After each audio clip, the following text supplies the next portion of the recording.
ঢালিউড অভিনেত্রী অপু বিশ্বাস কেরিয়ার নিয়ে হোক কিংবা ব্যক্তিগত জীবন ভালো খারাপ দুইয়ের মধ্যেই চলছেন তিনি। কোনো ভক্তদের ভালোবাসা পেয়েছেন, আবার কখনো তার নানান কর্মকাণ্ড সৃষ্টি করেছে সমালোচনা। শুধু তাই নয়, এই অভিনেত্রীর জীবনেও আরো সাধারণদের মতো সুখ দুঃখ এসেছে। ঢালিউড অভিনেতা শাকিব খানের সঙ্গে বিচ্ছেদের পর অভিনেত্রী অপু বিশ্বাসের সুখের ঘাটতি হতে শুরু করে। তা অনেকটাই অনুমেয় তাদের ভক্ত অনুরাগীদের। তবে তিনি মনে করেন, জীবনে যা কিছুই ঘটুক না কেন, সুখে থাকতে হলে যে কোনো ব্যাপারে প্রত্যাশা থামাতে হবে। সম্প্রতি এক সাক্ষাৎকারে অপু বিশ্বাসের একটি ভিডিও সামাজিক যোগাযোগ মাধ্যমে ভাইরাল হয়েছে।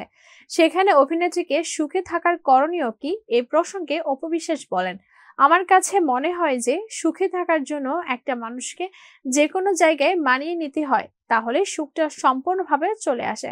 প্রত্যাশা না বাড়িয়ে কিংবা প্রত্যাশা না রাখাই ভালো।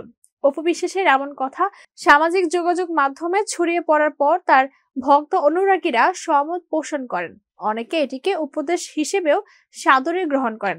উল্লেখ্য, 2006 সালে কোটি টাকার কাবিন দিয়ে ঢালিউডে অভিষেক হয় অভিনেত্রী অপু বিশ্বাসের। শাকিব খানের সঙ্গে জুটি বেঁধে নিয়মিত হন তিনি। এরপর থেকে কেরিয়ারের জনপ্রিয়তার তুঙ্গে থাকেন অপু বিশ্বাস।